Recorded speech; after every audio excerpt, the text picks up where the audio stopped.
Steel is one of the best types in all of Pokemon, and this has been the case since its introduction in Gen 2. Steel is a famously excellent defensive type, with an unbelievable 11 resistances in the earlier games. From Gen 6 onwards, Steel types were nerfed, and lost their resistances to Dark and Ghost, but they still have an impressive 10 resistances from there, and their viability was not impacted too significantly. On top of this, Steel types are completely immune to Poison type attacks, and the Poison status ailment, and immune to the chip damage from Sandstorm. Offensively, Steel isn't bad either, hitting Rock, Ice, and Fairy types super effectively. Steel is at least weak to 3 common attacking types: Fire, Ground, and Fighting, but honestly, half the reason these types are so common is because they hit Steel types. Steel types are central, and being able to hit them is imperative. The ability Magnet Pull also traps Steel types and prevents them from switching, the only ability that can trap a specific type. And the fact that this ability is quite popular should say all that needs to be said about the dominance of Steel types in competitive. Let's explore the overwhelming success of Steel types over the years in competitive Pokemon. Like this video and subscribe to the channel to ensure that Quagsire and Macago reach a peaceful compromise to their currently ongoing conflict. Thank you. In Gen 2, the Steel type was introduced, and with it, one of the most famous competitive Pokemon in history, and I think the poster child of the Steel type itself, Skarmory, on screen here.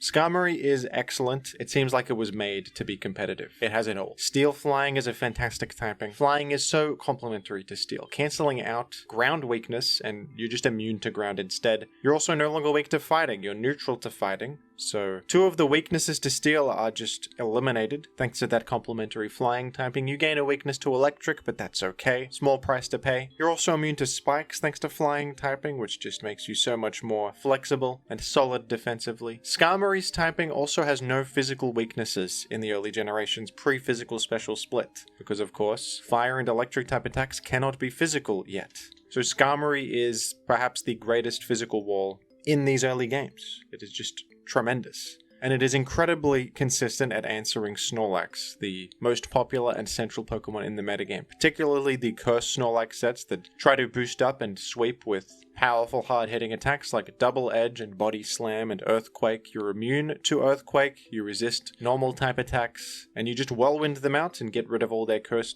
boosts. You can even curse alongside them and be a win condition yourself. With Drill Peck, you have Rest as well. And look at Skarmory's defense stat, it is 140. I mean, its other stats are honestly not fantastic, but 140 defense stat is something you can stake your life on. Decent enough special defense too. Snorlax can of course run special attacks to threaten Skarmory, sometimes runs Thunder or Fire Blast, specifically for Pokemon such as Skarmory or Cloyster, but in that event they're probably not running Curse, so you're not as concerned about that, and other Pokemon can handle the Snorlax. It's a dynamic situation. And Skarmory doesn't even have some of its best options yet that it would get later, but just as a fundamental defensive Pokemon, it is already central to the metagame and one of the most reliable walls. A perfect example of just how good Steel type is defensively. Steelix is also OU ranked in Generation 2, and it is great. It is quite solid against Snorlax despite its weakness to ground. Snorlax can Earthquake the guy, but look at the defense stat. Base 200 is just absurd. They knew what they were doing with these Steel types. They knew their purpose. They were so frightened from Gen 1, where Tauros was running rampant, they went ahead and gave Steelix all the resistances it needs, and of course, a monstrous 200 base defense stat. It's got Curse. It's quite an aggressive Steel type in this generation. It can explode to trade with an enemy and just apply pressure. You can then pivot out to a threat and just go crazy, and with some Curse boosts, it can start hitting quite hard too. It can similarly manage Curse Snorlax. Some of them don't run Earthquake, they run Rest Sleep Talk, so in that event, the Roar will be quite solid against them. But even if they do have Earthquake, you just shrug it off, to be honest. You take pretty little damage. You can even Explode against them if you want to just eliminate them that way, if they're foolish enough to allow it. And Steelix also is very, very solid against Zapdos and Raikou, depending on their coverage, of course. Zapdos and Raikou are inclined to run Hidden Power Water sometimes, which in most generations is not common coverage, but in Gen 2, because Steelix is neutral to Hidden Power Ice and Grass, Hidden Power Water does hit it super effectively and punishes that fairly low special defense stat. But if they're running the more common Hidden Power Ice, Steelix can come in very, very nicely against the 2 most popular electric types and some often special threats of a team. It's really nice when you're a primarily defensive wall that can also effectively check some extremely common special threats just off your typing alone. That's great. Steelix would drop off later, but very solid in its debut generation. Thoritrus is, of course, a pretty consistently viable steel type across the generations. Bug Steel being a famously excellent type combination, very complementary. Bug usually a detriment, but alongside Steel, they just work so well together. Bug cancels out Steel's weaknesses to ground and fighting, and Steel cancels out Bug's weakness to rock and flying. They therefore only have a single weakness to fire, which makes them pretty easy to cover with teammates, cover all your bases defensively. And Thoritrus also just has such an excellent move pool. It has access to spikes, making it one of the best utility Pokemon in Gen 2. It even has Rapid Spin to remove enemy layers, so it's similar to Cloyster but with a different typing. And they commonly use Toxic and Hidden Power Fire to actually hit enemy Thoritrus and enemy Steel types. Thoritrus can also get Explosion if it wants to be more aggressive, and I've also seen some run Protect just for chip heal to be a bit more solid defensively. Very good Pokemon overall in Gen 2, and would just be a solid guy for many generations to come. And of course there is Sizzle, who is UUBL in Generation 2, would not be at the peak of its power yet, but still a relevant presence because of its high attack stat. Access to Baton Pass is its main claim to fame in the early games, allowing it to pass advantageous stats to teammates. Lacking in physical options though, and a little bit awkward to threaten the common defensive cores of this generation, because Zapdos obviously resists Bug, and your physical move pool just isn't quite there yet. There are better physical threats in the format, but it does see occasional use. It's pretty good, in fact. In Generation 3, Skarmory went from great to unbelievable. Pretty much everything that happened in Gen 3 was a benefit to Skarmory. It got indirectly buffed by various mechanics. Tyranitar exists now, meaning permanent sand is up in many games, and of course Skarmory is immune to the Sandstorm. Skarmory is also immune to spikes, which are far more powerful than they were in Gen 2 because you can stack up to 3 spikes now. So Spike immunity is more valuable than ever in Generation 3, and guess what, folks? Skarmory is also immune to Dugtrio's Arena Trap effect, another new threat to worry about. A 3-pronged buff to Skarmory, plus it also gained spikes, the most important move in the entire game. Skarmory has it, and it is the best spikes user in the entire format, bar none. Some even say Skarmory is the #1 Pokemon in Gen 3 OU. That's a pretty commonly held opinion. It's a bit of a contentious thing between Skarmory, Metagross, and Tyranitar. They're the big 3 of Gen 3 OU, and Skarmory has a case to be made because it is so important to have some sort of game plan against Skarmory, otherwise it will just eat you alive. It will protect Chip Heal in the sand infinitely while you fall to the Sandstorm damage. It will just layer up in your face. It has so many immunities. It's immune to all the Toxic. By the way, Toxic is more prevalent now, and immunity to Toxic has more value, so that's another indirect buff to Skarmory in this format. Skarmory does have a little bit of set variety too. You often choose between, as the 4th move slot here, Toxic or Drill Peck. Drill Peck can be quite useful to super effectively hit Heracross and Breloom. Heracross and Breloom would otherwise be able to just focus punch directly in your face because you actually have no attacking moves on this more standard set, but with Drill Peck you can disrupt their focus punch and also just one-hit them because it's ×4 super effective. Also useful to chip like an incoming Gengar trying to pivot in on Toxic. Chipping Gengar is always very valuable, and he also hits Celebi super effectively, which is nice. And you can also sometimes 1v1 Thoritrus and Claydol with Drill Peck by just dealing damage to them, so that's nice. Toxic is generally better though because Toxic just absolutely cripples various switch-ins such as Zapdos, Charizard, Moltres. A lot of stuff that wants to come in and threaten you will be just devastated by Toxic if you happen to predict them coming in. Swampert as well gets pretty destroyed by Toxic, and many Swampert run Refresh for that purpose so that they can heal off the Toxic that they take generally from Skarmory. Another option Skarmory can use is Thief, which is a fun one.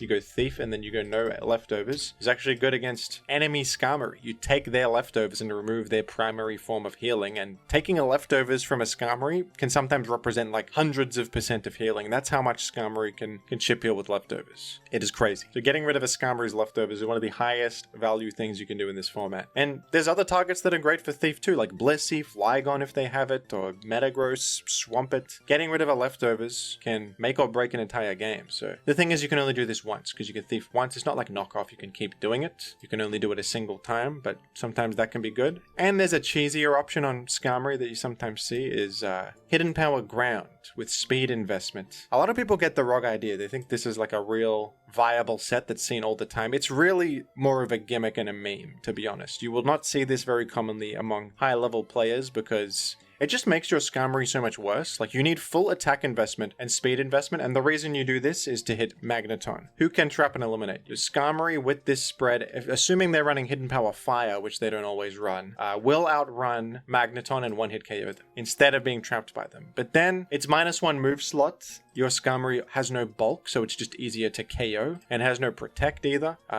So generally not worth it. You'd rather just, in most cases, die to the Magneton, because if this Skarmory set clicks Spike, Magneton comes in and they faint, it's not the end of the world. You have a layer up on the field. That's an advantage. You can bring in something like Moltres and just force out the Magneton, and you kind of get momentum from that interaction. So most players would say that, you know, losing to Magneton is not even the end of the world most of the time because of the momentum gain on your end. So I would really not advise using this set unless you just want to have some fun. But in a serious tournament setting, I think that people think that this is like a legitimate common thing that happens in Gen 3. I think it's a bit of a myth. It's not that common. It's maybe seen like once in a blue moon in a high level tournament game or something. It is funny though. It's quite a funny thing that does exist. It's a funny little piece of trivia. And yeah, Taunt is another valid option on Skarmory. With some speed creep, often you would creep up to maybe 200-ish, because then you outrun Milotic, something like this. And then with Taunt, you can deny them from using Recover, and of course deny enemy Skarmory with a slower set from setting spikes, which is huge for momentum. You have spikes and they don't, always good. Often have to cut Protect though for that.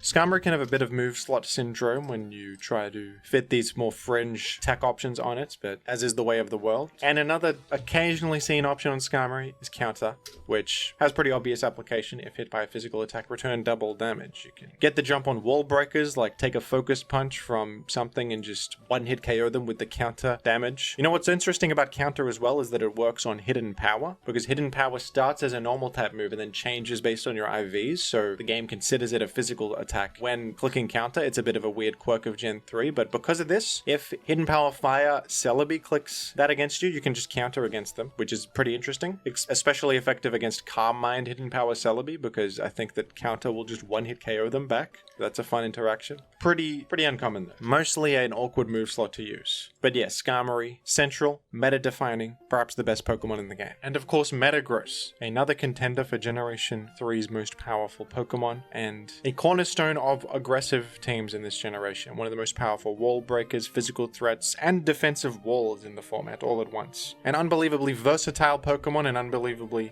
dominant Pokemon. Metagross is central. I think Metagross is the first Pokemon to ever use its Steel typing offensively to great effect, thanks to this move right here, Meteor Mash, which Metagross is the best user of in the game. It has 100 power, which is really good by Gen 3 standards, and this 20% attack raise chance, which allows it to kind of go crazy sometimes and just break through things that has no business breaking through. You can deal like 50% plus to Swamp It or something when you get the attack raise on a Choice Band Metagross. It is a little bit silly sometimes. Steel typing makes Metagross so excellent defensively, and Psychic is quite complementary. Remember, Steel still resists Dark and Ghost here, so you patch up those weaknesses for the Psychic end of things, and neutrality to fighting is a big deal. Makes you pretty nice against things you would otherwise struggle into, like Breloom and Heracross, even Hariyama. Metagross can be used like this with a Choice Band, and a Choice Band explosion can famously one-hit KO Skarmory, which is actually a way to lure it in and eliminate it, because Skarmory is often the Metagross answer, but then you can be the Skarmory answer. You can flip the tables on Skarmory and just delete them from the game, which can enable threats like Salamence and Tyranitar and Gyarados to go crazy and break through and win games. But there's more to Metagross. I think the most common Metagross set is probably this one, the bulky attacker set with a little bit of everything, some bulk and some attack. It's very threatening and defensively sturdy at the same time. You of course have that sand immunity, allowing you to chip heal in the sand and recover a lot with leftovers. And this is a very solid answer to Aerodactyl. They can never lock into Rock Slide or Double Edge basically, unless they want to risk a Metagross entry, which just completely flips momentum in your favor. When you bring Metagross in on an Aero Rock Slide, you're in such a good position because it is so difficult to switch in from there. Also helps out against Tyranitar. You can usually live from full a +1 Earthquake and then hit him back with a Meteor Mash, which KOs most Tyranitars after a little bit of chip. So that is a good response to Tyranitar that isn't as solid as Swampert is, but it's more proactive than Swampert is because you are so much more offensively threatening and you have Explosion as well. So this is a good Tyranitar Aerodactyl answer on teams that want to also keep up pressure because Swampert can sometimes be passive. Metagross is anything but passive. What's also epic about Metagross is it can run mixed sets and take advantage of Psychic typing to hit like an incoming Swampert for big neutral damage, or hit Gengar super effectively, hit Heracross. These sets can still run Meteor Mash to hit Blissey for big damage because you don't even need attack investment. Your attack is so excellent naturally that this is still very threatening, as is your powerful Explosion. And there's other options on these sets, like Metagross has a pretty vast move pool. In Power Grass is good to get the jump on Swampert and catch them off guard with super effective damage. Thunder Punch is a good one. Allows you to hit Melodic, Gyarados, Skarmory of course for a little bit more damage than Hidden Power Fire could. You can run Earthquake on these just to hit the enemy Steels, perhaps an enemy Metagross, whatever you need to hit. It's not commonly seen, but you do have Ice Punch, which could come in handy here and there. Agility Metagross, also very popular, and one of the best ways to take advantage of Metagross offensively. It's cool because you can be so defensively solid and then in a single click outrun the whole metagame. You only need this amount of speed to outrun Aerodactyl after Agility, which is basically the most relevant thing you want to outrun. Lumberry is nice on these sets to shield you from incoming status, but I think Leftover is actually more common these days just because it's so good in Sand to have Leftover support. And these sets can run this right here, Meteor Mash, Earthquake Explosion, or they can go Rock Slide in favor of actually ending the game more consistently rather than just trading for something. Because with Rock Slide, you actually hit would-be checks such as Moltres, Charizard, Zapdos. And instead of being forced to explode against those Pokemon, you can just hit them directly. This, of course, makes you worse at early game trading and momentum generation, but makes you better at ending the game with a more consistent way to hit a wider array of Pokemon. So that's fun. Jirachi also debuted in Generation 3, yet another Steel Psychic type Pokemon, but tends to be a more special attack leading Pokemon than Metagross is. It, of course, can run anything at once because it has 100 base stats in every stat. So you can run it as a physical attacker if you like, but Metagross is going to be more effective at that. It has a higher attack stat, better options like Earthquake, Meteor Mash. Jirachi generally is going to run special attacks because that's the best options it has in its move pool. And Jirachi's big claim to fame is this ability Serene Grace, which doubles the secondary effect chance of moves. So like Fire Punch here has 20% chance to burn. Body Slam is common on Jirachi because it has a 60% chance to paralyze, which is enormous. And this can hit ground types and paralyze them, unlike Thunder Wave. The most infamous of all is Ice Punch, which has a 20% chance to freeze, which you can fish for and actually pretty reliably get a freeze over time in slower games, which has actually what led to freeze claws being put in place in Gen 3, because sometimes there were just ridiculous games where Jirachi would freeze the entire enemy team. So that was not fun at all, was it? But Jirachi is an absurdly versatile Pokemon. Jirachi can run just a full-on aggressive set like this, Calm Mind with 3 attacks, and these 3 attacks can be mixed and matched ad infinitum. This one's running Psychic Stab, Fire Punch, HP Grass, but you can also go Thunderbolt, Ice Punch, Fire Punch or something like that. Psychic for stab, you go Thunder for higher damage and 60% para. And there's more variety in the Calm Mind sets. You can go Substitute Calm Mind, which can actually 1v1 Blissey, because you make a 101 health substitute, which they can't break with Seismic Toss in one hit. So because of that, you actually get ahead of them on turns, boost so much that you can break through and defeat them. Calm Mind Wish, also a good set, because you can combine Wish support with Calm Mind sweeping potential, and this can sometimes 1v1 things and just boost out of control in an end game. This is defense invested too, making it a pretty good neutral defensive Pokemon in general. And of course, defensive Jirachi is very common with a set like this. And this is where the Steel typing comes in handy a lot, because this is very good against Aerodactyl in a similar way to the Metagross set with Protect, just because it denies them from ever locking into Rock Slide or Double Edge. You resist them, you can take advantage of it by just spreading Paralysis, getting a free Wish. It is so disastrous to lock into Rock Slide into a Jirachi because they can do so many high value things right here. Fire Punch is great on these, not only for coverage against, Skarmory, Forretress, Celebi, etc., but for the 20% burn chance, which is almost like a mini Scald in this generation before Scald ever existed. This is the closest thing. It's not as powerful as Scald, and not as annoying. Way lower chance, but it can be fished for. It can be quite effective in slower paced games when Jirachi can slow the game down and just go for Fire Punch burn chance repeatedly. Some of these sets favor Toxic over Body Slam. This is a bit more effective against Tyranitar, who can be a common answer to Jirachi because it doesn't mind Body Slam too much, and it can threaten you with big damage from Earthquake, but Toxic is way more devastating to them. I prefer Body Slam though, because Paralysis is so high impact, and it also helps you against Dugtrio, which can be a bad matchup. Yeah, Jirachi I overall like its presence in Gen 3. It can be frustrating sometimes, with the Ice Punch freeze chance, but at least we have freeze claws now. That really helped. That made it way less annoying. And I like its set variety, and I like that it has a similar role to Blissey as a special wall with a set like this, but it is a little bit more customizable. You can sometimes invest in defense. There's a bit more options that Blissey doesn't have. And Blissey also has advantages in the sense that it has natural cure, so it's not as vulnerable against status. But Jirachi has the advantage of being able to chip heal in the sand with Protect. Doesn't have immediate healing though. It's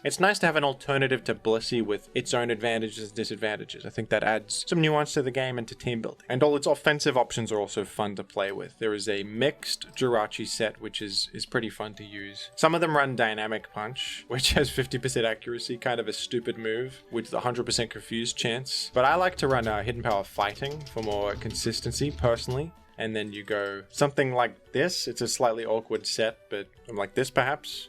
And Lumberry is nice, helps you against Blissey Thunder Waving you. This could be a good lead actually. It's got good lead matchups. A set like this, with T-Bolt, Ice Beam coverage, and Body Slam for paralysis spreading, and then HP fighting to hit the Tyranitar and Blissey that think they can check. You lead with this, you hit Tar lead pretty well. I think you can live Earthquake from many Tyranitars besides Choice Band. You can also live Fire Blast and put them in an awkward spot. You can Ice Punch against the Salamence. You can Body Slam against the Zapdos. I like this as a lead, and the Lumberry guards you from Blissey T-Wave, of course. Forretress is returning to OU status in Gen 3, and it feels even better here, because it can stack more spikes. It can do 3 layers of spikes. Rapid Spin, also better because spikes are more prevalent and it's more important to remove them. This actually makes Forretress quite good against enemy Skarmory because they're immune to Toxic, and they can Rapid Spin in Skarmory's face. Skarmory often runs Gengar to block Rapid Spin, but then Forretress can run Pursuit Tar to get the jump on that, and with Gengar eliminated, you just destroy standard Skarmory TSS teams with Forretress. We saw this recently with, I believe it was Ban Manaphy brought a Forretress team against Endil, and Endil brought Skarmory TSS without Gengar, and Forretress just had its day in a big way. Whenever Forretress matches against Gengarless Skarmory teams, it just comes in against Skarmory safely every time it clicks Rapid Spin, and there's little to be done. Forretress is not as defensively solid as Skarmory is though. It's great roll compression, it can spike and spin in one, it has Explosion to trade, which is fantastic. Makes it actually more malleable than Skarmory, more like proactive, because sometimes Skarmory can be passive and allow aggressive teams to just walk all over you, but Forretress can choose to just explode in those matchups, which is way more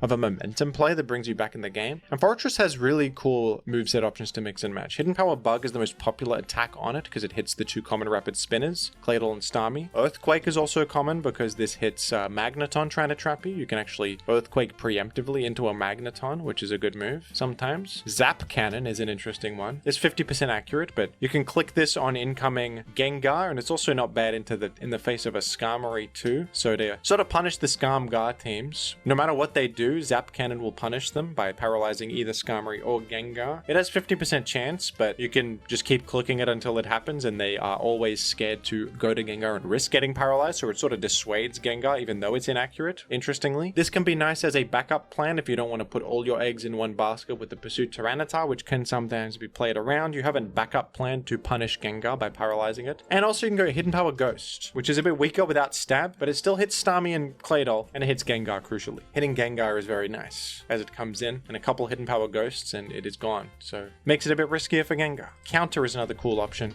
Counter can work against Hidden Power Fire, much like with Skarmory. Forretress can sometimes live Hidden Power Fire from Magneton and then counter them back. Same against Celebi. And Counter makes you way more solid against Metagross. That's one thing that Forretress has trouble against is Metagross, because they have mash attack raise chance against you and you're very passive, so you kind of allow it. Explosion doesn't touch them. Hidden Power Bug they shrug off. And Earthquake they kind of shrug off too. They got high defense. You're not very threatening. But Counter really gets them, especially Choice Band Metagross when they click Earthquake. I think Counter might even one-hit KO them back in some cases, which is crazy. And often the Metagross will just mash into you to try for that attack raise and then start Earthquaking you for that neutral powerful damage, and Counter totally ruins that. So that's fun. I love Forretress. I think it's great. A very worthy alternate spiker to Skarmory, an anti-Skarmory guy in itself, and just a great member of the metagame all around that keeps common team styles in check. It's great into Skarmory, Gengar, Claydol teams. if you play it right. And it punishes people for not bringing Gengar, which I like, because there's been a recent lack of respect for Gengar, I think, in favor of something more greedy like Claydol or whatever, but sometimes Forretress will humble you and just eat you alive if you're a Skarmory team without Gengar. I think it's important to have that in the metagame to punish greed. It's good. Magneton I have talked about a couple of times already. A central force in Gen 3 OU with its ability Magnet Pull. It is an anti-steel steel type that traps enemy steel types, preventing them from switching, and it can crucially eliminate the most important steel type, Skarmory, thanks to the Thunderbolt and Magnet damage. And you do need Magnet for the reliable one-hit, which gives you 1.1 times power, enhancing the damage of your Thunderbolt with maximum special attack. Magneton can obviously be a cornerstone of entire strategies. By eliminating Skarmory, you get rid of their Spikes engine and also their primary physical wall, and that makes a lot of strategies much better. Your own Skarmory becomes better, there's no enemy Skarmory to worry about, you can make Spikes all you want, they can't touch you. You can also Rapid Spin and permanently get rid of the enemy Spikes because they have no Spiker to make them again. And of course, that supports physical threats that hate Skarmory, like your own Metagross, your own Tyranitar, Gyarados, Salamence, Dragonite even, Heracross. All these Pokemon that hate Skarmory suddenly become so much better when you can reliably trap and eliminate a Skarmory. And much of the same ideas apply to Forretress, because you have Hidden Power Fire to hit Forretress. Not quite a one-hit KO, by the way, but often a one-hit KO, and with a bit of chip, it one-hit KOs after some chip from a Spike or a stray hit or whatever. So eliminating Forretress gets rid of their Rapid Spinner and Spiker, which is massive for you. There are so many ways to build around Magneton, and it is a crucial enabler that keeps Skarmory from being too ridiculous. It's great to have such a hard counter to something that is kind of oppressive otherwise. I mean, there are other ways to handle Skarmory without Magneton. It's pretty common to see those, but it's nice to just have a way to punish it hard. It's important to have that, I think, and it's something Skarmory always has to be scared of. So I personally am a big fan of Magneton, and I think it's great. Registeel debuted in Generation 3. It's UUBL ranked. It's a Pokemon that seems great on the surface. You would think it would be meta, but it falls a bit short. It's got a lot of competition from Metagross, who is just more proactive, more powerful, has more attacking options and stuff, and more set variety as well. It's also faster. Registeel, though, does have its occasional uses over Metagross, because its defenses are much better. 150 in both defenses, meaning it is actually pretty nice as a special wall. It can be pretty solid into certain threats that Metagross struggles against, like Starmie. Those neutral Hydro Pumps can really threaten Metagross, and Metagross is not solid at all against Starmie, but Registeel, on the other hand, can handle Starmie. Registeel also has Thunder Wave. It is more effective at using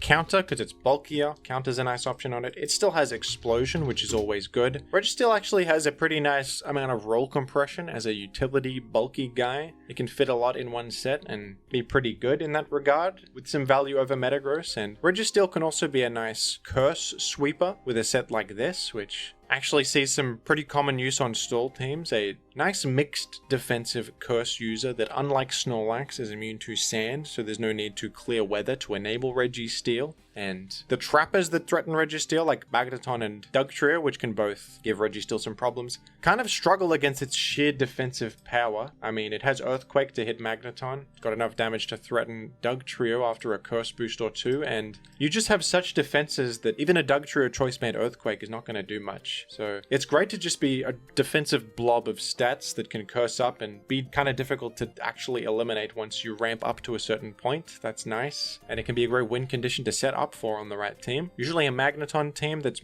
way more passive in nature, more defensive, slowly trying to set up for such a win condition, but a valid option that great players like McMagan I've seen use, and I think ABR has experimented with the Registeel curse set. Definitely a solid choice. And a shout out to Steelix, a solid Pokemon here, fell down from OU to UUBL, but sees occasional use and I think is a little bit underrated actually. Can be really good. It's a bit like an alternative Metagross. It has similar options, fills a similar role defensively, like helping you out against Snorlax and Tyranitar thanks to its typing, helping you out against Aerodactyl as well. But Steelix has ground typing, meaning it can actually switch in against Zapdos pretty damn reliably, which can be hard for physical offense teams to do. Sometimes Zapdos can be a terrible matchup, because your Snorlax, if you have one, gets worn down over time by Sand and Spikes. The Steelix really takes pressure off of Snorlax if you're running Snorlax, and that is really worthwhile. So Steelix can, just like it did in Gen 2, can help you out against the electric types, like Jolteon and Zapdos, and help you out against the physical threats. Enemy Snorlax, sometimes enemy Salamence, even though they have Earthquake, you're just so bulky. Good Pokemon. Sucks against Starmie though. Starmie eats this alive. Suicune eats this alive. Metagross is a little bit better against those two. It can at least like live a hit and explode against them. Steelix does not have such a luxury. But yeah, it's a solid choice.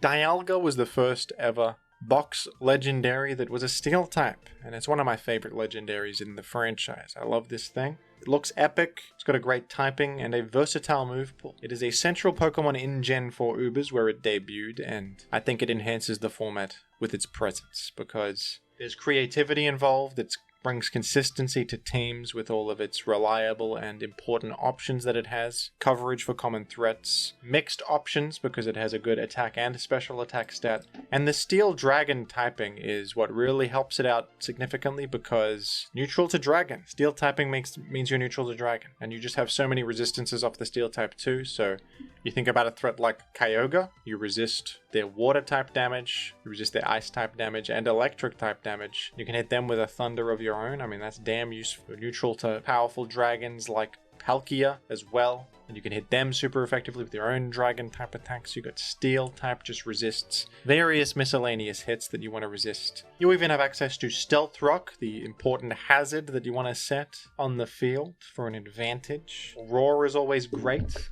This is a special defensive set to just be defensively solid, but hey, look at all these sample sets on Gen 4 Ubers, from Choice Specs to Choice Band, Wall Breaker set with Adamant Orb for Steel and Dragon type damage, and just a big Draco Meteor. You can also run Flash Cannon for a Steel Stab if you're interested. Steel is not the best offensive type yet though, but hey, it's there if you want more stab. I mean, look at this. Bulk Up Rest Talk. What the heck is this? Now that is a set. I love that this gets Bulk Up. I think it's cool that it gets a powerful boost on the physical side, enhancing its physical value because its primary attacking stat is special. The Bulk Up makes your physical coverage like Earthquake and Dragon Claw, and I think you get Stone Edge too, yes. Stuff like this are now more useful because you get Bulk Up. And if Steel type wasn't already good in Gen 4, it just went to the absolute moon. Look at all these OU rank Steel types. There's just a sea of them, and they're all great. It's unbelievable. The most infamous of all is Jirachi, a top tier Pokemon in the metagame. Many believe it's the #1 Pokemon. It's sort of sharing a top 3 spot with Latias and Tyranitar. Those are the big 3 of this generation. Jirachi has certainly been a central force since the beginning. Jirachi gained an all new Steel type attack in Generation 4, Iron Head, which would put Steel types on the map offensively a little bit more, at a terrible cost though, because this is one of the most infamous moves in all of competitive Pokemon. With Serene Grace doubling the secondary effect chance, Iron Head has a 60% chance to make the target flinch, which is very silly. It can sometimes, even against resisted Pokemon, just flinch you to death with the massive chance to completely immobilize the enemy, especially when combined with paralysis from Body Slam, which adds even more chance of immobility. The metagame also, of course, centers around this, so you do need checks to this to function, like Heatran is common because it times full resists Iron Head, and you can't deal enough to Heatran with Iron Head to actually chip it down. Same with Magnezone, but everybody who's played Gen 4 OU has been destroyed by Iron Head spam and not had much fun in that instance, I imagine. This pushed Jirachi to new heights it had never seen before. It was already excellent in Gen 3, but this pushed it to truly absurd heights in Gen 4. And I mean, it's still the same versatile, powerful guy that it was last generation. You can go Wish Protect on this. You can do Calm Mind, offensive sets in much the same way. You lost some options. You don't have Fire Punch and Ice Punch anymore, but you gained some options too, like Grass.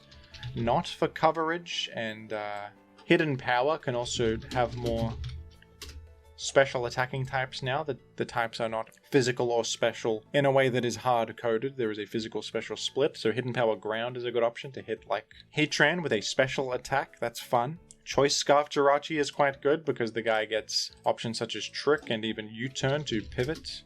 I think in that sense, Jirachi adds to the metagame, but the Iron Head flinch chance is sort of a point of annoyance for many players, myself included. Scizor became OU in Generation 4 for the first time with significant buffs. The ability Technician being chief among them, a fantastic offensive ability that boosts the power of moves 60 power or less by 1.5 times. Scizor also gained an all-new priority option Bullet Punch, which gets boosted by Technician, and it's a Steel type attack, putting Steel types on the map offensively in a big way. Scizor is very good in Gen 4. Also gained Bug Bite, which gets boosted by Technician. Finally, some usable Bug Stab for Scizor. They also gave it coverage in the form of Superpower, which is excellent. Scizor's biggest problem in previous generation was just a lack of good attacking options. Scizor has them in in spades now in Gen 4. U-turn is also another fantastic tool Scizor gained, a new bug type attack that became a central concept in competitive singles from here on out.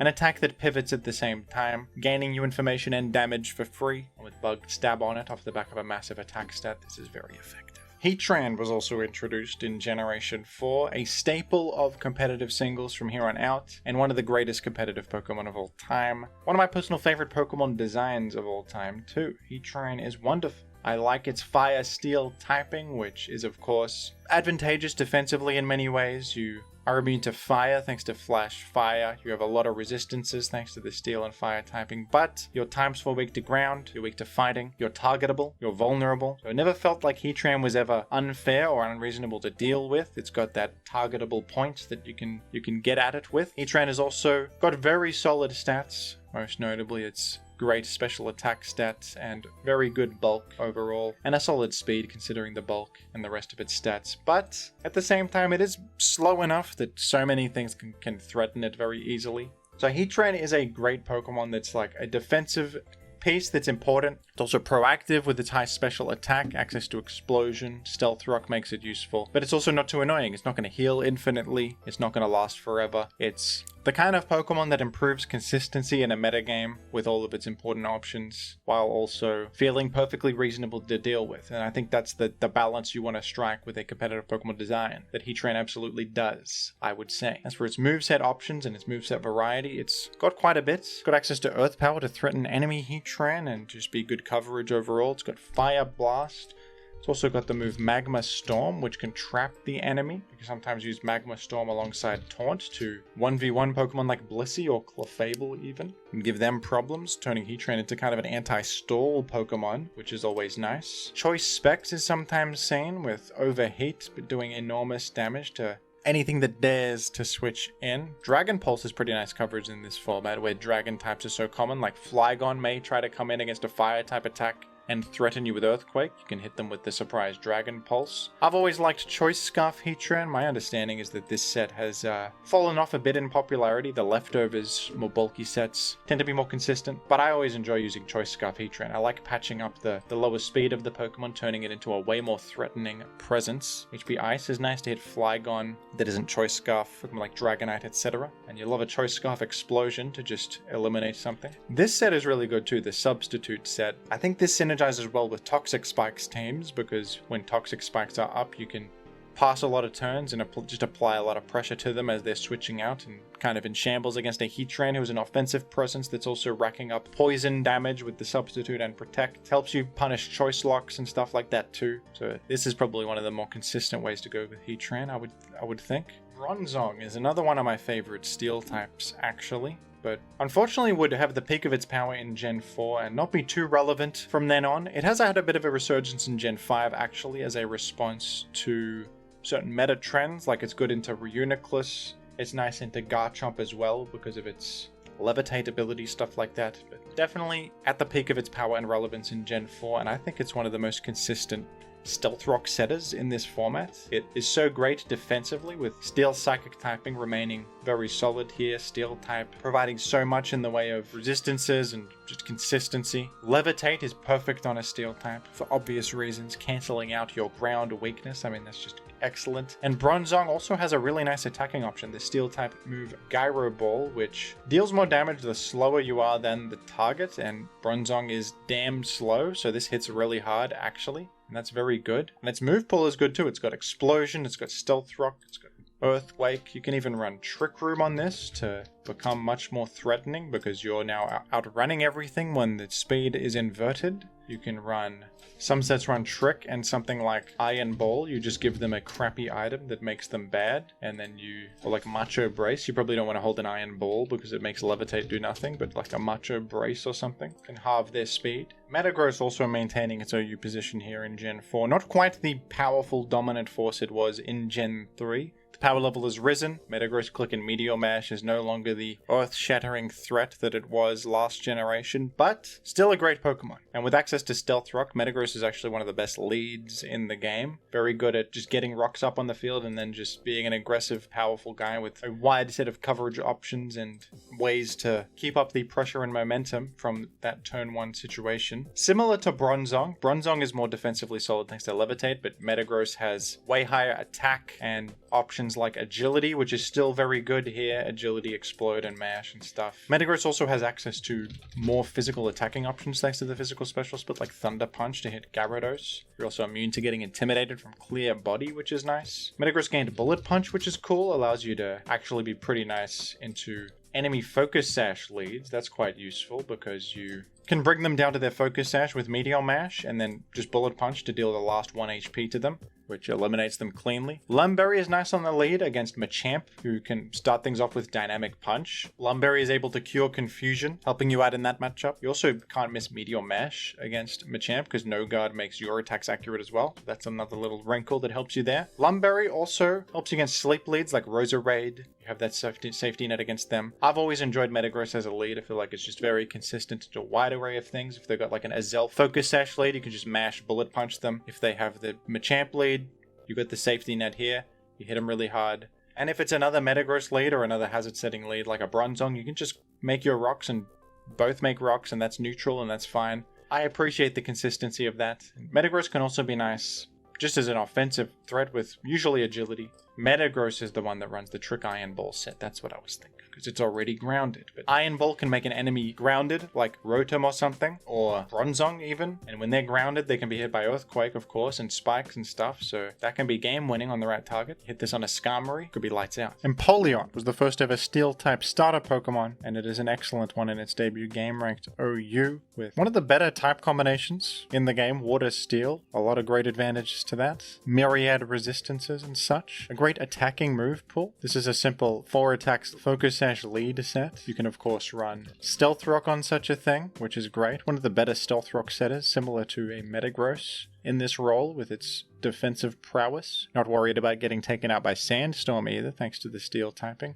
And there's more to Empoleon than just leading and making rocks and clicking buttons. You can do Agility to turn this into a more proactive threat. With Agility, you can outrun the entire metagame, and you've got a wide coverage with Water Stab, Ice Beam, Grass Knot. Shuka Berry is good to enable that free turn, but I've even seen Pitaya Berry to gain a special attack when you're at lower health, which of course synergizes well with Torrent. Also, Substitute can be used to more reliably get you down to that range to consume the berry you need to consume. Empoleon's very nice. It has times 4 steel resistance, meaning it is another thing that can help you out into Jirachi, and there are more defensive sets as well that do something like this with Stealth Rock Knockoff, Raw, more utility oriented Empoleon. I like a set like this. Great Pokemon all around, love everything about it. It's got a trident for a head.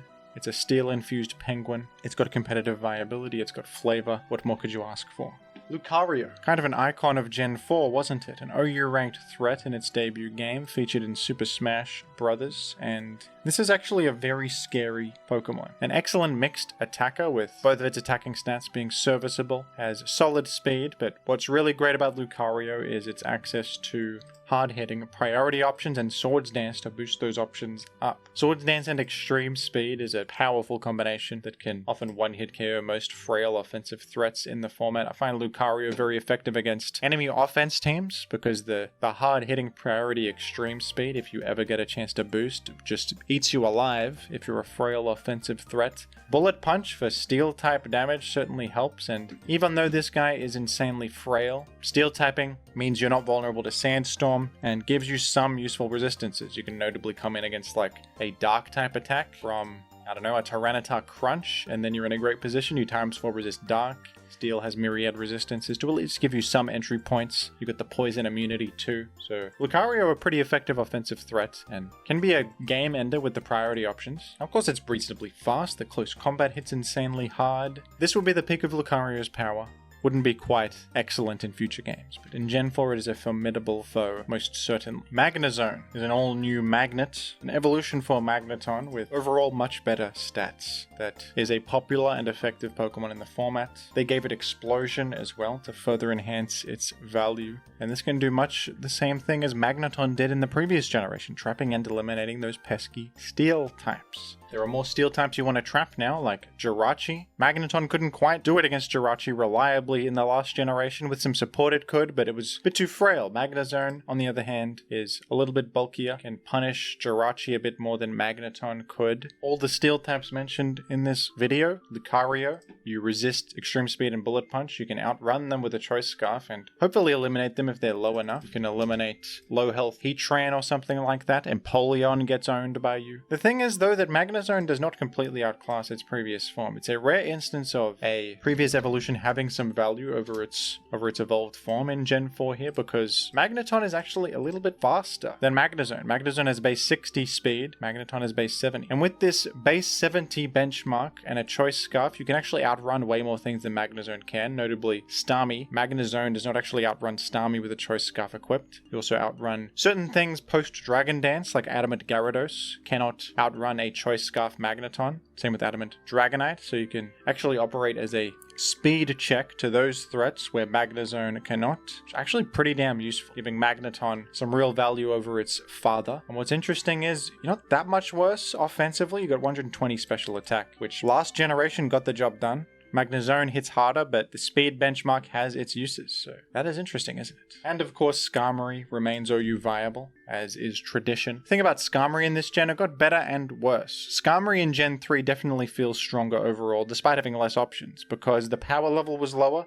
There was no physical special split, it was sturdier defensively, it could shrug off more hits, more damage. Skarmory in Gen 4 though is under more pressure from higher base power attacks like close combat, actual physical fire type attacks, so it's not a absolute king of being a physical wall. It can be threatened, it can fall to certain things. Also has a bit more competition. There's more things that set Stealth Rock, which is the superior hazard, where Spikes was a little bit more scarce in Gen 3, not as many Pokemon had it. A bunch of Pokemon have Stealth Rock in Gen 4, which usually is all you need. Spikes are good still, but you don't necessarily need Spikes to function as a team in the same way you may have needed them in Gen 3, or the way that they were so central. You can run like Metagross or Swampert without a Skarmory, without any Spike setter whatsoever. It'd be a perfectly functional team. So Skarmory has a bit more competition with hazard setters that are more aggressive and can do more damage and explode and taunt and stuff like that. But Skarmory, of course, still has all the same fantastic defensive advantages. It has more options available to it, like Brave Bird here, a hard-hitting flying stab move. It's got Roost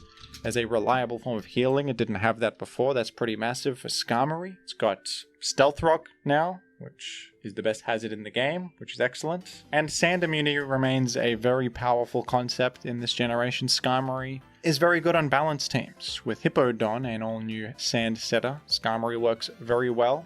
They form a nice solid defensive core together, along with Clefable. That's a common 3 Pokemon combination, Skarmory, Hippo, and Clefable. Even though you could say Skarmory got buffed here, it actually feels a bit more reasonable and easy to deal with than it did in Gen 3, where in Gen 3 you might have needed a bit more effort to actually eliminate a Skarmory. Now Skarmory can just get beaten down by stray hits because the power level overall is increased. The Skarmory feels less dominant than it once did, but still of course a powerful OU presence. In Gen 5 we have another Steel type Uber, Genesect, a very blessed Pokemon offensively. A Bug Steel type, which we have determined so far one of the best type combinations in the game. And Genesect has the excellent offensive ability Download, which gives you an attack or special attack boost based on the enemy's weaker defensive stats. So if they have low defense, like Blissey, you get an attack raise to hit them even harder. Top of this, we have perfectly aligned attack and special attack stats, making you an absolutely excellent mixed attacker, and with a hard-hitting U-turn that is often download boosted. This is a Pokemon that can pivot while dealing huge damage at the same time and just be an absolute momentum generating machine. I didn't realize how effective and popular this guy was in Gen 5 Ubers actually. I always thought this is one of those Pokemon stuck in limbo, where it's too good for OU, not good enough for Ubers, but in Gen 5 that's not the case. It's pretty good in Ubers actually. Not only for the U-turn thing, but it has incredibly good coverage options. Iron Head for stab is nice, Ice Beam for coverage, Explosion off the back of a download boost can go crazy. But look at the thing's move pool. We have like Bug Buzz for a special stab, bug type attack if you want, Flamethrower, Giga Drain, Thunderbolt, all the good special attacks you need, really. So the amount of things you can hit in Ubers, I mean, you can hit Kyogre, Groudon, you can just deal pivot damage and get momentum to your teammates, and you don't struggle too much hitting the field, I imagine, even in Ubers because of your typing. So yeah, I should try Gen 5 Ubers. It seems like a very fun metagame that I haven't played too much, but there are some unique faces in there. Genesect, not a Pokemon I have ever played around with too much. I think I was around when this was OU, and I recall it being incredibly dominant back in the very early days of like Pokemon Online. But it got banned to Ubers after that, and then I didn't see it too much ever again.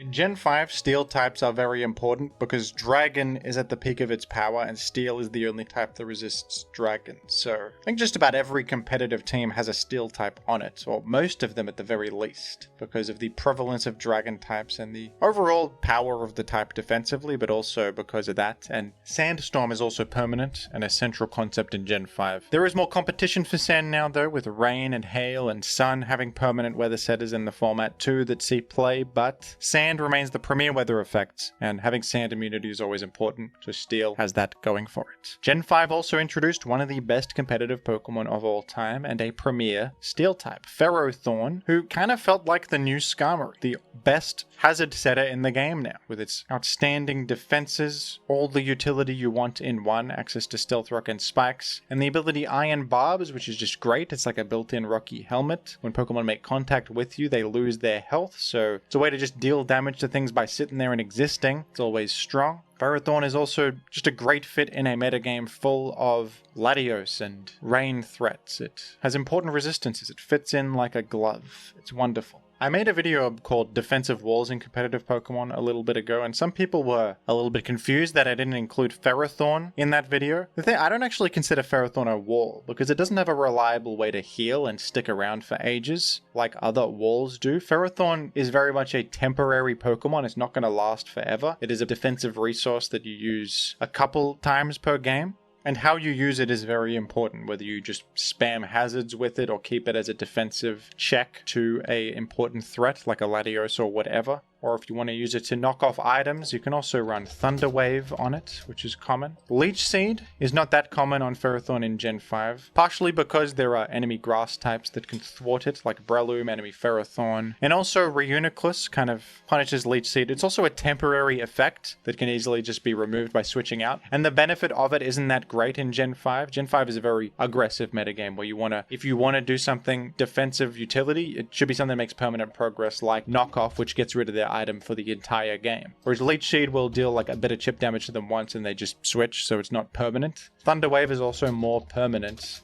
than Leech Seed is, so they're more common on Ferrothorn in Gen 5. You do occasionally see Leech Seed though, on teams that can afford to slow the pace down. Excadrill would be another great addition to Generation 5 as a steel ground type. Was once a banned Pokemon because it had the ability Sand Rush, which was incredibly powerful, granting double speed in the sand. This ability is now banned, the ability itself, rather than Excadrill the Pokemon. Before it was the other way around.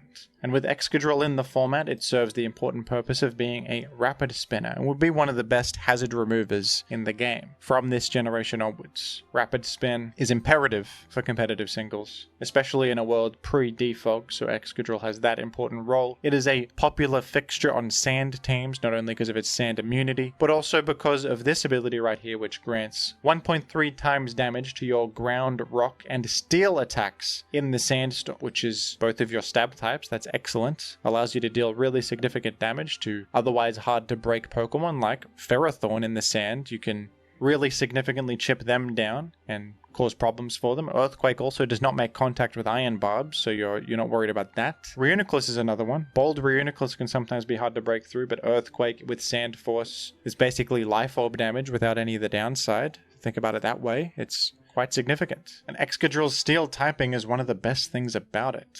Just being a Steel type makes you so much easier to use because you have that important dragon resistance, so many important resistances to, like a Stab Psychic from Reuniclus allows an entry point that you can then use for the Sand Force situation. You've got poison immunity comes in handy all the time. You're not worried about toxic spikes. You're not worried about toxic itself. Another example of steel typing enhancing a primarily offensive Pokemon, just giving it more ways to hit the field safely. Forretress is OU ranked for another generation here. I don't know how warranted this OU ranking is. It's not the most common guy in the world. It has big time competition with Ferrothorn, of course. But it has its use, in particular because of this ability right here, Overcoat, which actually grants immunity to hail damage. Sandstorm too, but it's already immune to sand from its steel typing. But hail immunity means that Forretress can be used on hail teams to round you out defensively and not be punished by your own hail, which is nice. It's kind of like a hail's version of Ferrothorn. And Forretress has some stuff that Ferrothorn doesn't, like Volt Switch for pivoting, and Rapid Spin for the utility of hazard remove. Magnezone once again has more to trap here, and is actually an important enabler for those dragon types that want to get rid of steel types on an archetype called Drag Mag. Drag being dragon types, Mag being Magnezone.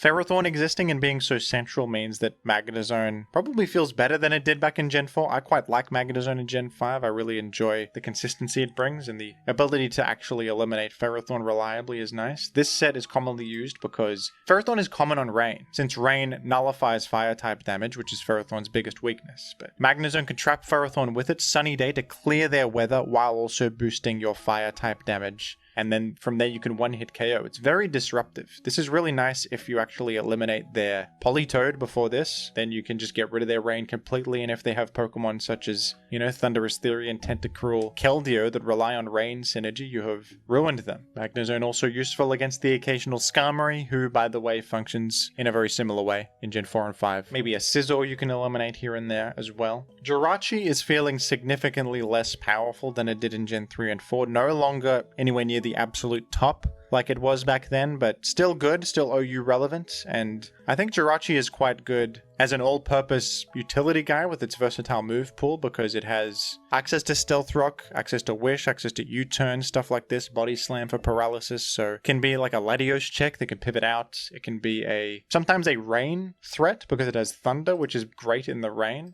Can be Reuniclus answer. You can Body Slam an Iron Head a Reuniclus down as a way to defeat them.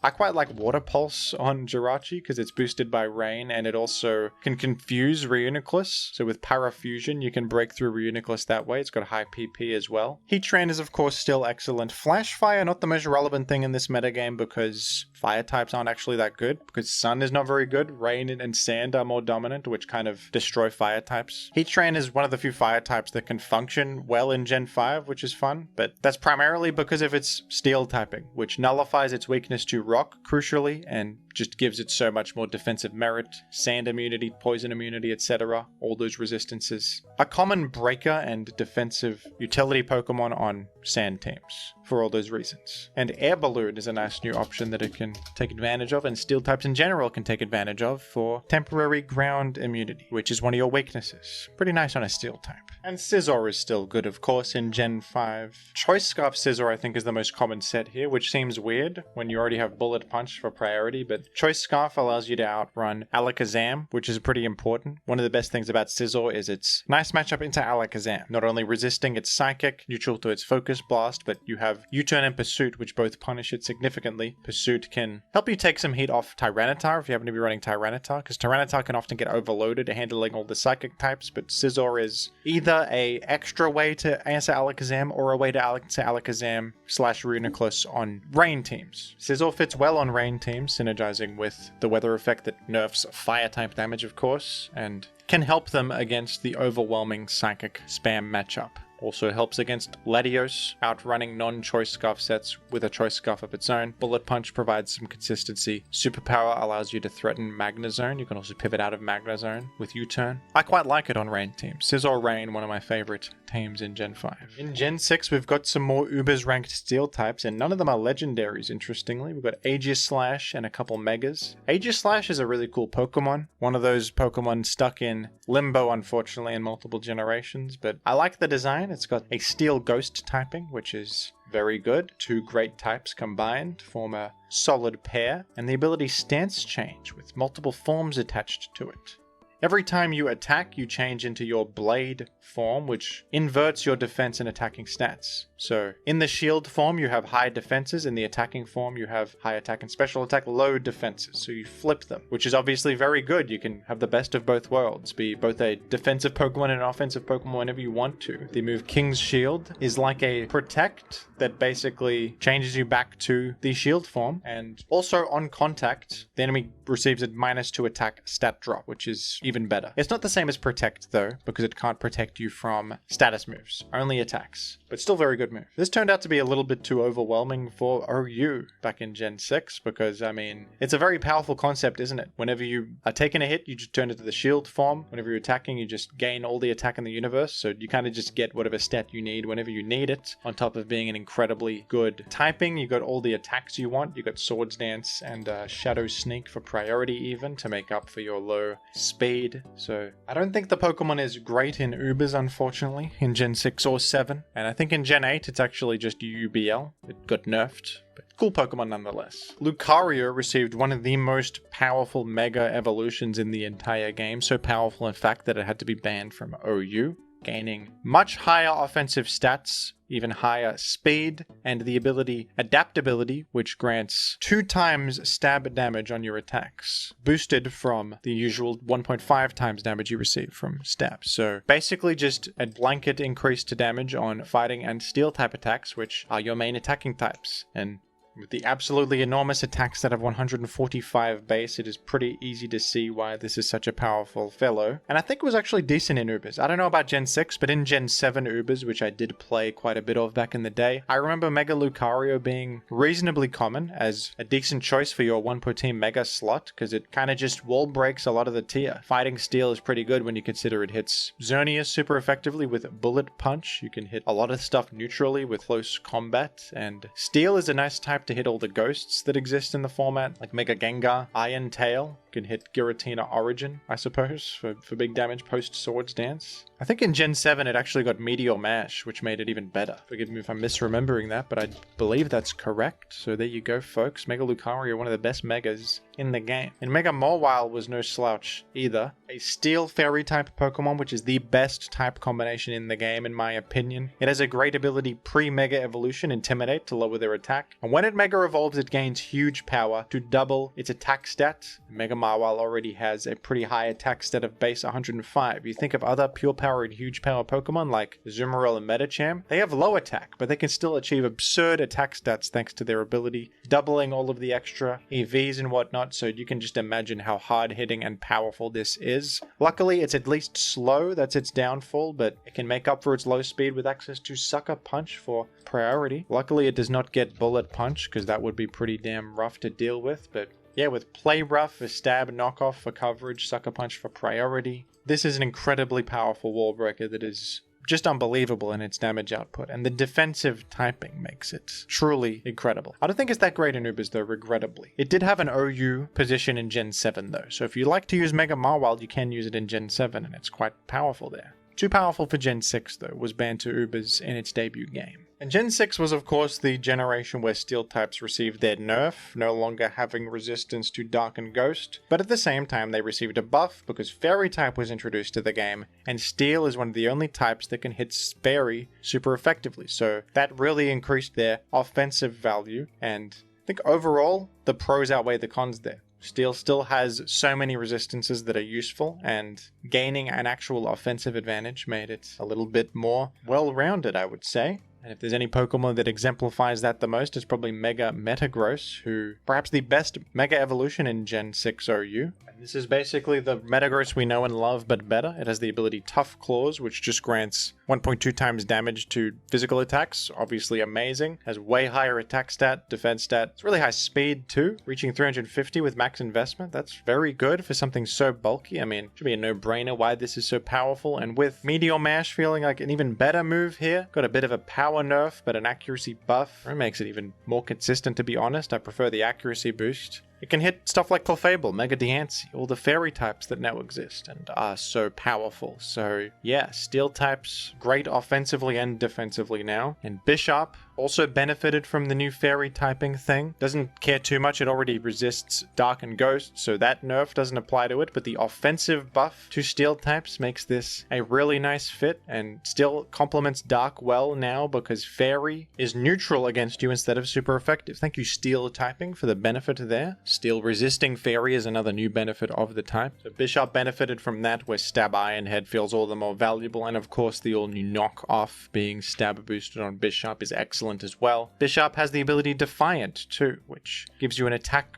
raise of 2 if you receive a stat drop, which is really great in a world where Defog now exists. Defog is a hazard removal tool in Gen 6 that lowers your evasiveness. So with that evasiveness lowering, you can activate Defiant and have a bit of Defog counterplay that gives you a powerful knock-off an Iron Head stab. And Scizor received a Mega Evolution, another one of the best Megas. One of my least favorite Megas though, because they just gave it more stats, they didn't give it a new ability or anything. And Scizor was already quite good, so I don't know, I think it's less interesting when you're forced to run a Mega Stone to just get more stats. It makes the guy more one-dimensional, where I think item variety is cool, where Scizor previously could run Choice Scarf, Choice Span, Life Orb, Leftovers, Berries, which all had more versatility associated with them. But that's okay. Still one of the best Megas. I mean, just take a look at all the steel types in OU. There's probably more OU ranked steel types than any other type in the game, right?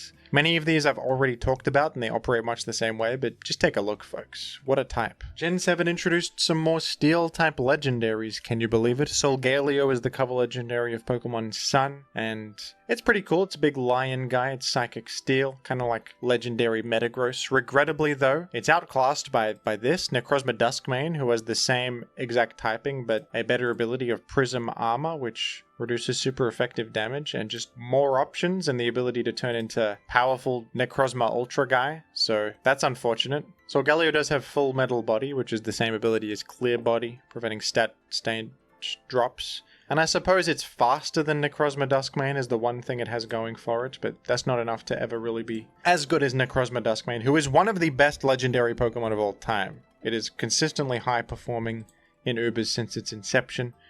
It's easy to see why with its great stats and just unbelievable moveset variety. It has Stealth Rock, it's got Sunsteel Strike, which is a great hard-hitting steel type attack that ignores abilities. It's a Xerneas check. It is a threat on its own merits with like Rock Polish weakness policy. It can turn into the big Necrozma Ultra Dragon with the Z move. It's got Prism Armor, which just makes it so much better defensively. It's got it all, really. Kind of an annoying Pokemon with its sheer versatility. Sometimes versatility can go too far when you're also, have a million stats. I think versatility is best on a Pokemon with modest-ish stats. They don't have like out-of-this-world stats. But when you have stats like this and 1 million different options, sometimes it can be a little bit hard to deal with. That was my experience in Gen 7 Ubers anyway. Necrozma Duskmane was a source of frustration for me occasionally, but I also used the guy on just about every team, so I can't really talk, can I? And of course OU in Gen 7 has some powerful, competitively viable steel types, wouldn't you know it? Celesteela exists, it's got a steel flying type combination. One of the best defensive Pokemon in Gen 7 OU with solid stats across the board and Leech Seed Protect and one of the best defensive type combinations. Imagine a Skarmory with Leech Seed, wait a minute, here it is. It's also got Heavy Slam, and that deals damage based on how heavy you are compared to the target. I believe this guy is pretty heavy, so that hits quite hard against, Clefable and other such fairy types you want to hit. You got good offensive stats unlike Skarmory. They're pretty hard with the Flamethrower. You can even run aggressive Celesteela sets and get the advantage from the Beast Boost with attack or special attack investment and, Automatize? That's the one. Raise your speed stats. Quite a good Pokemon, but not as good as Magearna, one of the most powerful Pokemon ever done. This is a Pokemon that has everything. The best type combination in the game, arguably. One of the best offensive abilities, Soul Heart, which gives you a special attack raise when another Pokemon faints, which is better than Moxie, the physical counterpart, because it includes them fainting to toxic damage, sandstorm damage, hazard damage. They just have to faint, whether it's from a direct attack or anything else. So that's excellent. And it's got great stats. It's got it all. Typing ability, stats. It ticks every box with unbelievably good defenses, special attack off the back of this steel fairy typing. It's immune to poison, sand, it's got all the resistances in the world. And it's got the move pool too. The old reliable set on Morgana is Assault Vest, helping you out against Ash, Greninja, and Tapu Lele, Mega Alakazam threats like this that are important to check. It's got Volt Switch to pivot out after coming in defensively. It's got Floor Cannon to actually hit really hard, even if it's fully specially defense invested. You still have a great base special attack stat, and this has a massive base power, so it's kind of a no-brainer on such a set. But guess what, folks? You've also got the aggressive shift gear set on Morgana, and so many possible ways to build this. I mean, you got such coverage options. Thunderbolt, Ice Beam, Focus Blast with Titanium Z also goes crazy, of course. That can just destroy Ferrothorn or Heatran or something in a single swoop, and also give you a Soul Heart boost. And you got a shift gear boost, and you start snowballing out of control. It's a crazy Pokemon. Many believe it should be banned from Gen 7. I think the meta has probably formed around it at this point though, and to ban it would remove a piece from the Jenga puzzle or something like that. But it does feel like this Pokemon has it all, doesn't it? It's got everything. Even in Ubers, it's very relevant and popular, and that should tell you a lot. And of course, there is Kartana, another Steel-type Ultra Beast with the Grass-Steel-type combination sharing a type combo with Ferrothorn, but this is a much more aggressively leading Pokemon. With, and don't be alarmed folks, base 181 attack, just ridiculous attack stat.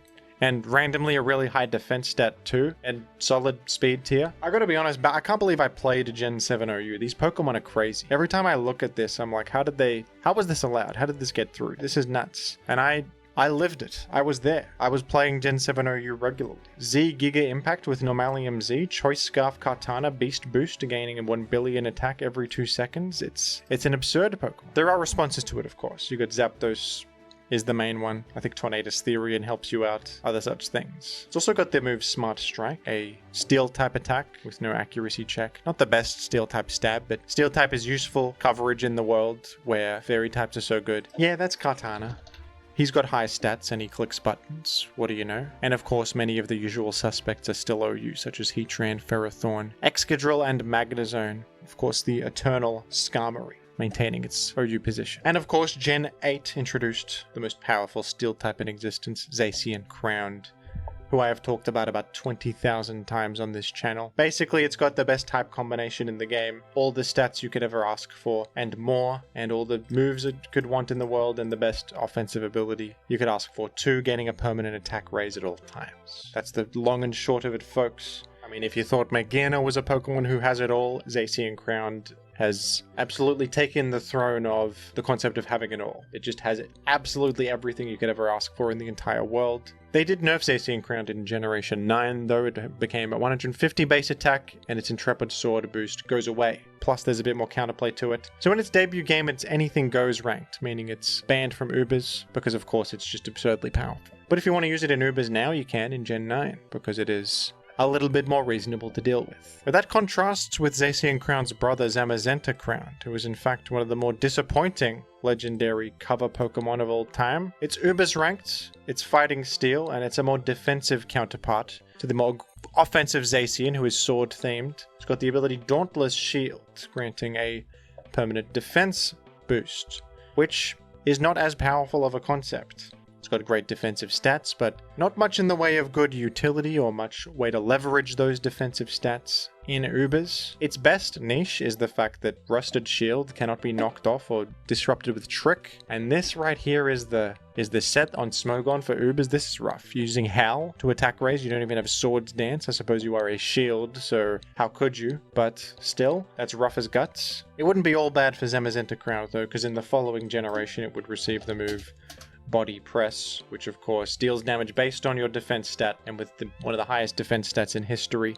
along with Stab boosted fighting type damage, that would actually be damn good. Zamazenta Crowned, actually quite good in VGC in the previous regulation for this purpose. Gen 8 OU saw some new Steel type faces as well. The most notable probably Corviknight here, the most successful Route 1 bird in competitive Pokemon history. Same typing as Skarmory with Steel flying, but a little bit different. Instead of having hazards and Toxic and Whirlwind and other such utility options. Corviknight has U-Turn, which Skarmory wishes it had, and this alone is kind of the big claim to fame for Corviknight, because U-Turn is just an excellent pivoting option on something so defensively solid, along with Defog for hazard removal. This is just a great pivot and utility guy. It's also a little bit different defensively than Skarmory. Skarmory is very lopsided. It's got massive defense of base 140, but pretty low HP and special defense. Corviknight is way more well-rounded defensively, and you can actually invest in special defense and be pretty alright with Corviknight. I like Corviknight. I've been seeing some negativity towards Corviknight actually. Some people think it's annoying. I think it's okay because unlike, defensive Pokemon that I find annoying, like Toxapex, it doesn't have a super safe option to click besides U-Turn. It's not that defensively insane. It doesn't have Regenerator or anything crazy. I feel like it's reasonable to wear down and deal with. And the worst it's going to do is U-Turn. At least it can't make Stealth Rock. At least it can't poison you. At least it can't knock off your item, which feels a little bit more annoying. I mean, pivoting is also very powerful, but that's all it can really do in terms of momentum, which makes it pretty one-dimensional and easy to understand and I think play with in the metagame. And in Gen 9, it's like the only good defog user in the entire game, pretty much, which is a pretty important role to fill. And Gen 8 also introduced Melmetal, a ridiculous-looking Pokemon, but nonetheless one of the best offensive threats in the format. Excellent bulk with its monstrous HP attack and defense stats. A very low special defense stat, but with some EV investment, you can patch that up. It's got the ability Iron Fist, so punch-based attacks have 1.2 times power. And this move right here, Double Iron Bash, which is it's a bit of a silly move, I'll admit it. 60 base power, hits twice, with 30% chance to flinch on each hit. What if 2 Iron Heads? What if we do 2 Iron Heads? What a fun concept. Melmetal has such options as Ice Punch for coverage to hit Landorus Theory, and Thunder Punch for coverage against water types who resist steel. Earthquake is always good physical coverage. And it's a mono steel type, it clicks buttons. It looks hideous, but that's besides the point. It's got gears on it. And no matter what slanderous claims have been made about Melmetal, there's one thing for certain, it does exist. It is a Pokemon, and that can never be taken away from it. In Gen 9, Archaladon exists, a new steel type Ubers ranked Pokemon. Previously OU for a brief period, but it was so dominant on rain teams that had to be banned, which I agree with. I think it was very, very difficult to actually answer reliably. And Archaladon has a Steel Dragon typing, which is a great type combination. The same as Dialga. It has excellent stats with really good HP, defense, special attack, and honestly impressive speed considering the bulk. It's got the ability Stamina, which is also just amazing. Whenever you take damage from any move, you get a defense raise by 1. Unbelievable. You also have Body Press to take full advantage of that, so on top of a pretty massive base defense stat, so that's fantastic. And here's the real kicker, Electro Shot. This is a charge move similar to Solar Beam. On the first turn you spend charging, you raise your special attack, and then it hits turn 2, but in the rain, there is no charge. So you're telling me that in the rain, I've got a 130 base power special attack that also raises my special attack. It's like Thunder, but more powerful and with a better secondary effect? That's crazy. And that was the real thing that made Archaladon so unbelievable. Because it just had this perfect coverage option that raised its special attack, hit so hard, allowed for a powerful Draco Meteor Flash Cannon, and then or even Dragon Pulse. It could Terra Fairy to evade super effective damage and just go crazy. And Body Press is kind of the perfect physical coverage because it scales based on your defense, which you're gaining defense boosts every time they try to KO you, because that's how you defeat a Pokemon, by attacking it, but that only makes you more powerful. And then you have Body Press to hit, the few things that could answer you like Blissey, you just demolish them with Body Press, Ting-Lu, etc. So yeah, Archaladon was a little bit much. Kind of cool though, kind of interesting, but a little bit overtuned. And then there's Dialga Origin. It was a new form for Dialga. One of the most disappointing legendaries ever. Not very different from the base form. Requires the Adamant Crystal to wear, which is similar to the Adamant Orb that already existed, granting 1.2 times power to Steel and Dragon type attacks. So you're forced to use this item to be the Origin form, and the benefit that you get is a little bit of a higher special defense stat, I believe. And I think that's it. Let's compare the stats to be sure. Yep, same defense stat of 120, but they took 20 out of attack and put it in special defense. And that's literally it. That's Dialga Origin. Not very different from the original. Same ability as well. what can be said? Not very exciting, to be honest. And of course, folks, we're well aware that Gen 9 OU has introduced some of the most powerful steel types of all time. King Gambit being the king of the format itself. A dark steel type Pokemon, evolution of Bishop, who was quite good itself not too long ago, but this is even better. King Gambit has better stats than Bishop, higher defense, higher HP, higher attack of course, and the ability Supreme Overlord as an alternative to the ability Defiant that was so excellent in prior generations. Supreme Overlord grants a 10% power boost for each fainted ally, which is just unbelievable. In competitive singles 6v6, where when you're the last Pokemon standing, you get a 50% damage increase, which cannot be ignored by effects like Unaware, allowing King Gambit to be the ultimate comeback machine. A single King Gambit can sometimes just sucker punch its way to complete a victory with the sheer damage output. And this set right here maximizes this with the black glasses equipped. And Dark Steel, proving to be a solid defensive typing time and time again. Iron Head Stab coming in handy against Fairy types, which complements your Dark type attacks because Fairy resists Dark, but Steel is super effective against Fairy. It's perfect. They're perfect defensively and offensively, complementing one another. And does Goldengo need any introduction? I don't think so. One of the most hotly debated Pokemon in this metagame. Some hate it, some love it. But there's one thing for sure, it is a Pokemon made out of solid gold, making it the greatest store of value in the entire Pokemon economy. And on top of that, it's an excellent competitive force. It is as good as gold in many ways. And its ability good as gold provides a complete immunity to all status moves. That includes Toxic, Thunderwave, Will-O-Wisp, what have you. But also Defog, also Trick, also just random stuff like Parting Shot will just blank against Goldengo. The big one is blocking Defog because that allows you to Hazard Stack, and then Goldengo can block both Rapid Spin and Defog and Mortal Spin as well, a new hazard removal effect. It can block every single kind of hazard removal just by existing, so that's unbelievable, as is just the general value of being immune to status moves, making you just so consistent. And its stats are serviceable. It's got a great special attack stat. The others are average, but the ability makes it excellent, as does the Steel Ghost typing. There are many ways to run Goldengo with defensive sets, offensive sets, Choice Scarf, Air Balloon, Covert, Cloak, Heavy Duty Boots, etc.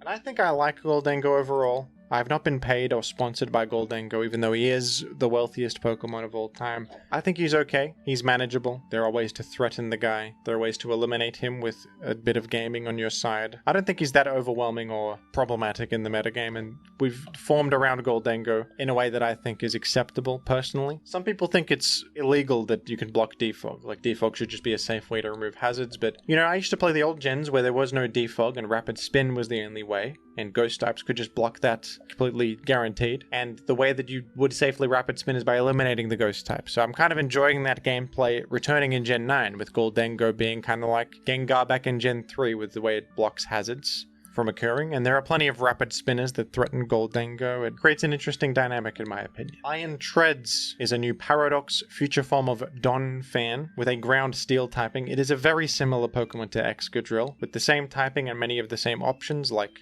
these offensive stab types, Rapid Spin and Stealth Rock, but Iron Treads has mostly outclassed Excadrill. It doesn't have Sand Rush, but it has Walk Drive to receive a booster energy boost temporarily, and overall way better stats, higher speed, great defenses, high attack, and Ice Spinner is good coverage too. It's also got Volt Switch, which is great to just pivot out. So Iron Treads is not as popular as Great Tusk, the other past Paradox form of Donphan, who is ground fighting type, who is a bit more solid against King Gambit and other such fellows, but Iron Treads has its uses too. Steel typing helps against the fairies. It's got its own defensive merit. Iron Treads was not always firmly ranked in OU. It's had a bit of a tumultuous Gen 9 experience, dipping into UU for a bit, I believe, and then coming back up. And it was also one of the best Pokemon Ubers for some time. Not Ubers, you know, because it got banned, but it just destroyed Miraidon by receiving a benefit from its Quark Drive, thanks to Miraidon's electric terrain, as well as threatening it with Earthquake and a speed boost, so that was something. Iron Treads is settled in the OU tier, and I think it feels pretty good in the current metagame.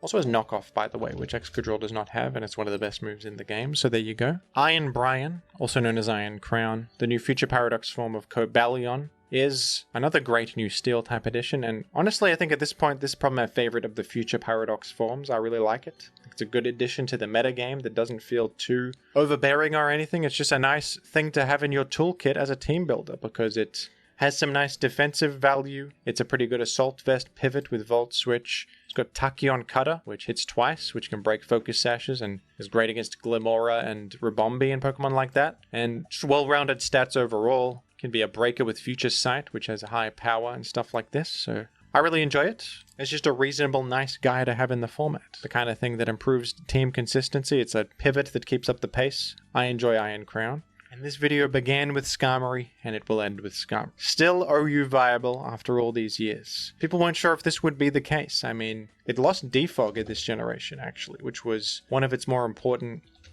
utility options from Gen 6 onwards. Corviknight has it, and Corviknight was a big competitor to Skarmory back in Gen 8, proving to be a little bit more popular thanks to its access to U-turn. But Skarmory, with its higher defense stat, its access to spikes, which Corviknight does not have, and this Iron Defense Body Press combination, which is excellent, off the back of such a great defense stat. This is enough to keep Skarmory in the conversation, to keep it OU viable. And it's a solid choice all around. Despite losing important options like Toxic and Defog, it can still function very well competitively. And on that note, folks, the Steel type. There are so many Steel types. I can't believe it. There might be more Steel types than any other type in OU. But what do you think of the Steel type, folks? I actually, in this video, I've realized I like the Steel type quite a bit. Even though it is kind of blatantly overpowered. It just has way more resistances than any other type and more on top of that, like immunities, Sandstorm and Toxic immunity. But looking through all these Pokemon over the years, I like most of them. I think most of them are just good additions to the metagame that improve consistency. They feel good to have on your team. And the types that Steel are weak to, Fighting, Ground, and Fire, are not that bad to just have on your team. Most teams will have these types on hand. And, you know, you compare this to Fairy type, where Fairy is weak to Steel and Poison, which can be a bit awkward to fit on your team, and they are not generally powerful offensive types across the board. I mean, Poison is not a very good type against Steel types, obviously. They're immune. A lot of types resist it. Same deal with Steel. But all the types that hit Steel are just good general offensive types that aren't too unreasonable to put on your team. So because of that, I think Steel types of all these years have felt reasonable enough to target and actually eliminate. There's also been Magneton and Magnezone over the years, which can specifically trap Steel types if you absolutely need to. It's good to have that tool. So even though they're a bit overtuned, I think that I like them overall. I don't think that every type has to be evenly matched. Some can be more powerful than others, and that is okay as long as you think about the individual design of each Pokemon. There are times where Steel type feels like too much, like Archaludon or Magearna, but sometimes it's fine, like Heatran or Empoleon. But what do you think, folks? Do you like the Steel type, and who is your favorite Steel type in the franchise? I think mine would be Heatran, even though it's a boring answer. It's just a great Pokemon design that I think has enhanced competitive ever since its introduction. But what do you think, folks? Let me know down below in the comments, and thank you again for watching.